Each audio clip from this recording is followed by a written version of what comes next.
2025 November 4 ചൊവ്വ.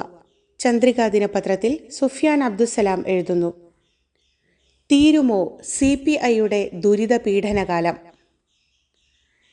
PM Shri കരാർ റദ്ദാക്കാമെന്നും മന്ത്രിസഭാ ഉപസമിതിയുടെ റിപ്പോർട്ട് വരുന്നതുവരെ നടപടികൾ നിർത്തിവെക്കാമെന്നും പറഞ്ഞ് തൽക്കാലത്തേക്ക് CPIയുടെ പ്രതിഷേധത്തെ തണുപ്പിക്കാൻ CPM ശ്രമിക്കുന്നുണ്ടെങ്കിലും CPIയും മറ്റ് ഘടകകക്ഷികളും ഒട്ടും തൃപ്തരായിട്ടില്ല.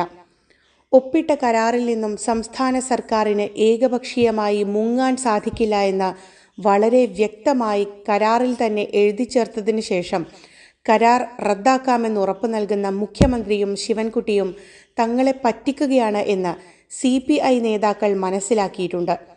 മുഖ്യമന്ത്രിയുടെ ഉറപ്പ് കുറുപ്പിൻ്റെ ഉറപ്പാണ് എന്ന് തിരിച്ചറിഞ്ഞതുകൊണ്ടാവണം CPI ദേശീയ എക്സിക്യൂട്ടീവ് അംഗം K. പ്രകാശ് ബാബു ജനയുഗത്തിലെ ഒക്ടോബർ 30 ലേഖനത്തിൽ കരാർ ഒരിക്കലും റദ്ദാക്കാൻ സാധിക്കില്ല എന്ന ആശങ്ക പങ്കുവച്ചിട്ടുള്ളത്.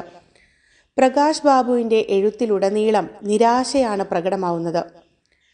പൊതുജന താൽപര്യാർത്ഥം 30 ദിവസത്തെ നോട്ടീസ് നൽകി കരാർ പിൻവലിക്കാനും ഉപേക്ഷിക്കാനും അവസാനിപ്പിക്കാനുമുള്ള അവകാശം സ്കൂൾ വിദ്യാഭ്യാസ സാക്ഷരതാ വകുപ്പ്, വിദ്യാഭ്യാസ മന്ത്രാലയം, കേന്ദ്ര സർക്കാർ എന്നിവയിൽ മാത്രം നിക്ഷിപ്തമാണ് എന്ന് വ്യക്തമായി കരാറിൽ എഴുതിവെച്ചതിൻ്റെ അപകടത്തെക്കുറിച്ച് തന്നെയാണ് ലേഖനം വിരൽ ചൂണ്ടുന്നത്.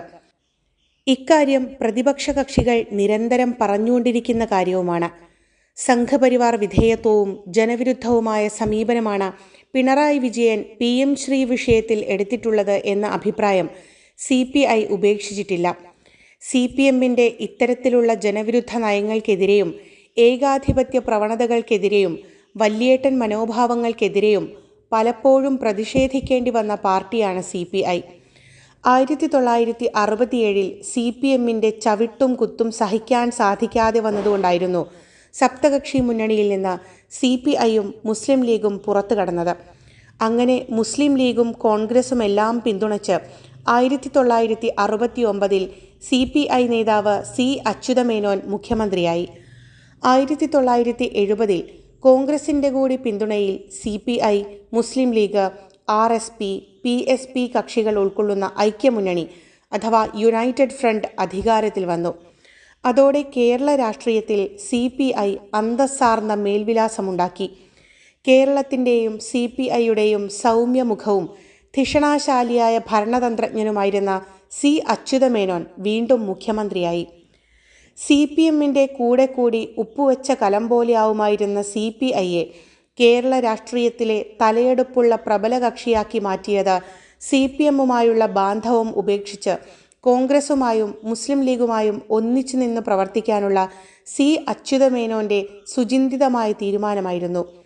MN ഗോവിന്ദൻ നായർ, TV തോമസ്, NE Balaram, PK Raghavan, PS Sreenivasan തുടങ്ങിയ പ്രമുഖ CPI നേതാക്കൾ അച്യുതമേനോൻ്റെ കൂടി മന്ത്രിമാരായി.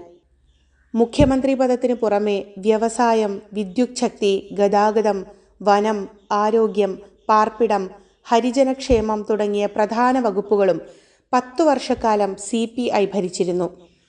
1964 കമ്മ്യൂണിസ്റ്റ് പാർട്ടി പിളർന്ന ശേഷം നടന്ന 1965 തെരഞ്ഞെടുപ്പിൽ കേവലം 3 സീറ്റു മാത്രം നേടിയിരുന്ന CPI അച്യുതമേനോൻ്റെ നേതൃത്വത്തിൻ്റെ കീഴിൽ മുസ്ലിം ലീഗിൻ്റെയും കോൺഗ്രസിൻ്റെയും ശക്തമായ പിന്തുണയിൽ 1977 ആയപ്പോഴേക്ക് 23 സീറ്റിലേക്ക് ഉയർന്നിരുന്നു.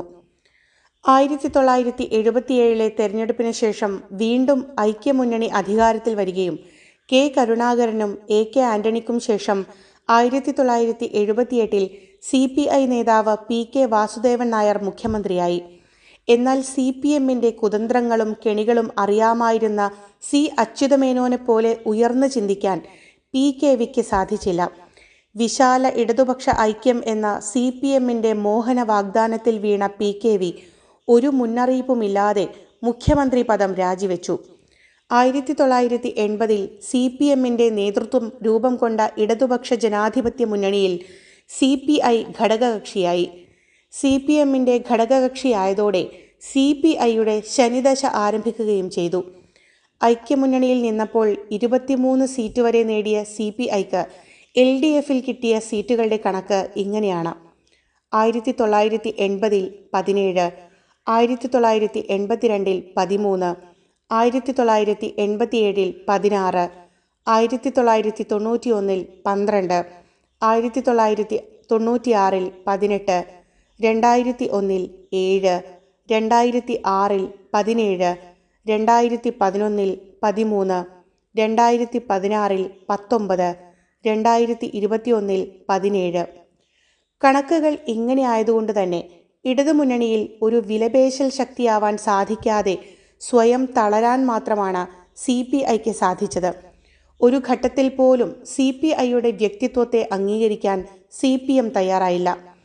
എന്തിനേറെ കേരളം ആദരിക്കുന്ന CPIയുടെ ഏറ്റവും വലിയ നേതാവും മുൻ മുഖ്യമന്ത്രിയുമായ C അച്യുതമേനോനെപ്പോലും കിട്ടിയ അവസരങ്ങളിൽ ഇകഴ്ത്താനാണ് CPM ശ്രമിച്ചിരുന്നത്.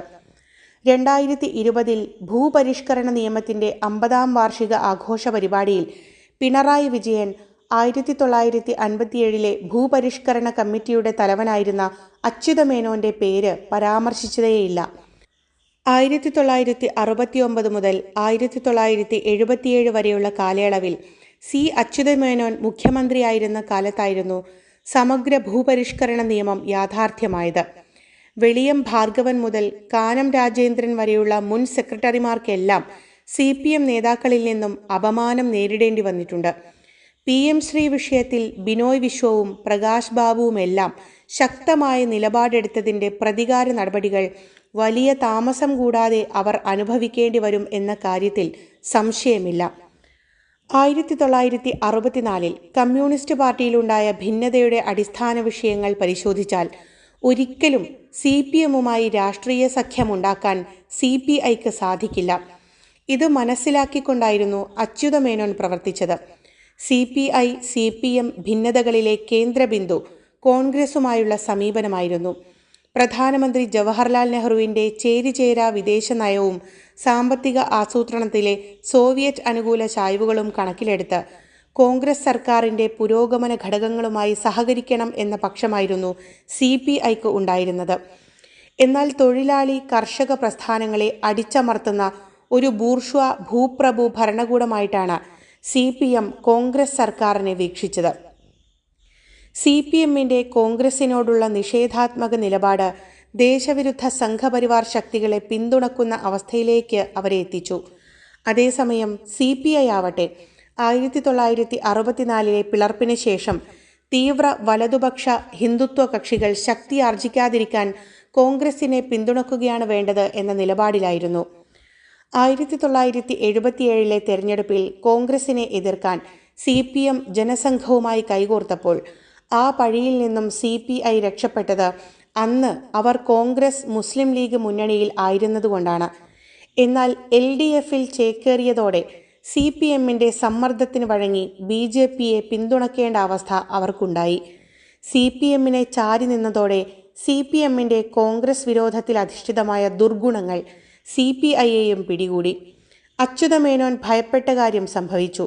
1987 രാജീവ് ഗാന്ധിയെയും കോൺഗ്രസിനെയും എതിർക്കാൻ രൂപം കൊണ്ട ജനതാദൾ BJP CPM സഖ്യത്തിൽ CPIക്കും പങ്കുപറ്റേണ്ടി വന്നു.